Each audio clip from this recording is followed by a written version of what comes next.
Hello students, welcome to Manifested e-learning platform. My name is Wilson Andove. I'm your literature teacher. In the previous lesson, we looked at a sample of a myth and an etiology. And in today's lesson, we want to look at an example of a trickster narrative and a fable narrative. And before we look at those two examples, I want us to remind ourselves of what a trickster narrative is.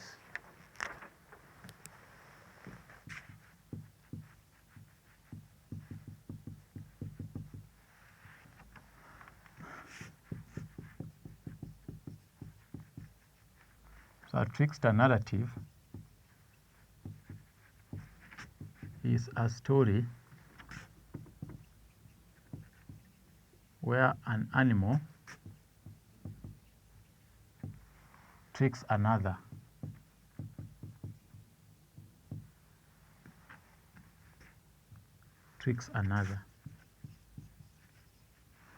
That is in simple terms. An animal plays deceit or trickery on another animal. A fable, this is a story about animals and carries a moral lesson.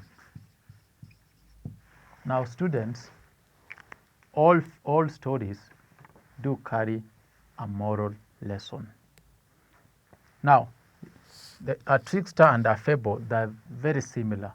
The only difference comes in when there's trickery played. When there's trickery or when there's cunningness. When a character is deceived, is tricked, then that narrative becomes a trickster. But if there's no trickery, then that narrative becomes a fable.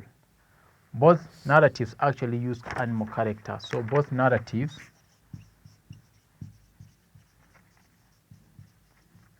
use animal characters, animal as the central animals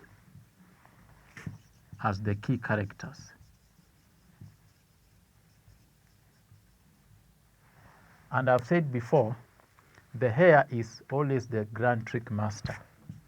The hare is always the grand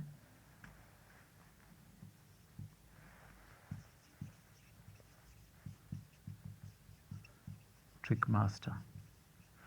That means in most stories, the hare tricks other animals. So we want to look at an example of a trickster narrative that does not involve the hare, but in this case, the monkey and the crocodile. This is a very common story that I'm sure you might have heard of it. You might have heard of it before. So the story is about the monkey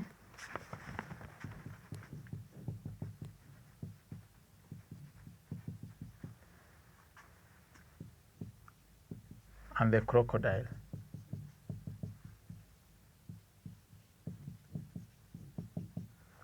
The monkey and the crocodile, and this is from the Meru community. So once upon a time, the monkey and the crocodile were good friends. The crocodile used to come to the river where the monkey sat on the branches of trees on the banks of the river. And there, the two friends would spend the whole day chatting. The crocodile would take long hours telling the monkey interesting stories about the world of water. Of course, that's where he lives. And the animals that lived in the water. The monkey would in turn tell the crocodile stories about the animals that lived on the dry land. Because the monkeys live on the land. They like living on the trees. The friendship continued for a long time. However, one day, the ostrich warned the monkey that the crocodile was a cunning dangerous animal. You wait and see. It will not be long before he wants to eat you up. The ostrich told the monkey as he went on his way. Though the monkey began to be careful with the crocodile, their friendship continued. Soon after, the crocodile told his friend that his wife had a newborn baby. And the crocodile went to tell the monkey, "My wife and I would be very happy if you would visit us and see our newborn baby." It was arranged that the crocodile would meet the monkey the next afternoon and carry him on his back to the island on which the crocodile's home was. On the next day, the monkey, full of excitement, went to meet his friend, and he found the crocodile waiting for him at the bank of the river. After exchanging greetings, the monkey jumped onto the crocodile's back, and the crocodile began to swim into the deep waters. They were in the middle of the river when the crocodile began to laugh loudly. Ha ha ha ha ha ha ha ha ha. Ha ha ha ha ha ha ha. The monkey was surprised, for he could not understand why his friend was laughing. "Why are you laughing?" he asked. In a warning voice, the crocodile said, "At last I have caught you. For months I've longed to taste your heart, and I'll do so today." The monkey was worried, and he began to think how he could escape. After a short while, the monkey told the crocodile, "Why didn't you tell me that you wanted to eat my heart? I would have given it to you. But you are unfortunate because my heart is at home." And the monkey went to explain to the crocodile that when monkeys go on a journey, they leave their heart with their grandmothers so that the grandmothers spice and flavor the hearts. The monkey persuaded the crocodile that if he really wanted to eat his heart, he should take him back to the shores of the river. "Take me back to the banks of the river, and I'll ask my grandmother to give you my heart."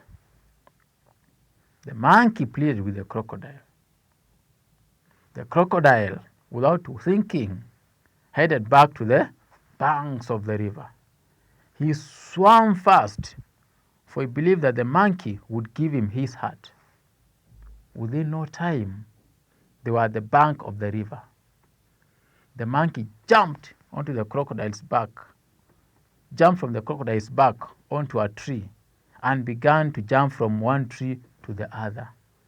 When the monkey was well seated on a branch of a big tree, he spat on the crocodile and cursed, "May you and your wife and children perish, and for my heart, you'll never taste it."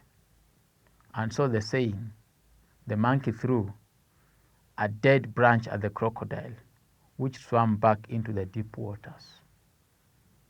And that's how their friendship ended. That's the end of the story.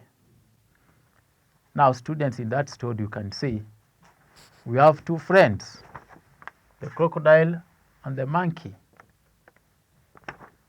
Their friendship is not true friendship. The crocodile has been masking his true identity. His intention is to eat the monkey, and so he tricks him by saying that he has a newborn baby and he wants his friend to go and visit him. The monkey, because he trusts his friend, joins him on that trip. And in the middle of the river, now the crocodile now shows his true character. It was just a trickery. He wants to eat up the monkey's heart. Now the monkey has to think very fast on his feet. He tricks the crocodile by telling him that monkeys leave their heart with their grandmothers at home.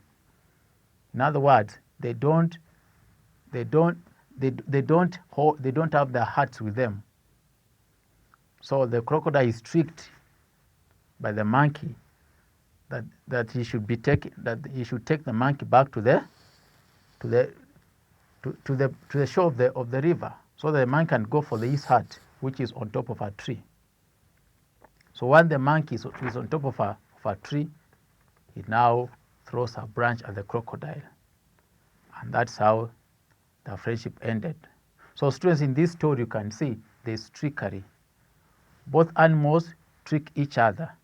In the first instance, the crocodile begins by tricking the monkey, and the monkey now has to trick again the crocodile.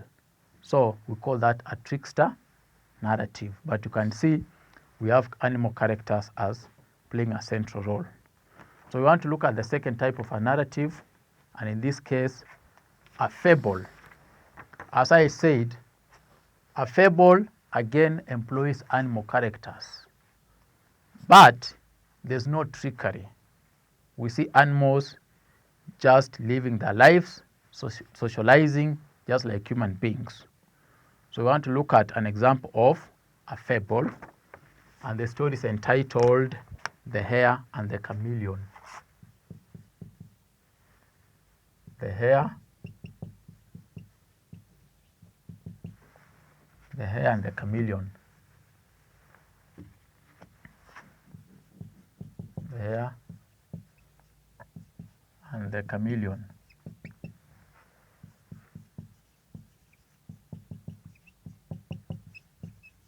It's an example of a fable. So the story says, once upon a time, the hare and the chameleon were good friends. Since the two were friends, the chameleon invited the hare to accompany him to the home of his girlfriend. The chameleon was going to meet the parents of his girlfriend and introduce himself as a prospective son-in-law. He needed a friend to accompany him on that mission. The hare was happy to be invited by the chameleon, for he was wondering how and where the chameleon would have found a girl to marry. The day to visit the chameleon's girlfriend came, and the two friends started on their journey early in the morning and got to a girl's home a little after midday. On arrival, they were welcomed and given plenty of food. But as they were eating, they kept on looking at the chameleon's girlfriend. She was so beautiful that the hare could not believe that she was in love with the chameleon. And we know the chameleon is such a slow animal. After eating enough and meeting the girl's parents, the chameleon and his friend explained that they had to leave. And as they left, they said they would send a message when they would visit again. And so they left. On their way home, the chameleon wanted to know whether his friend liked his girlfriend.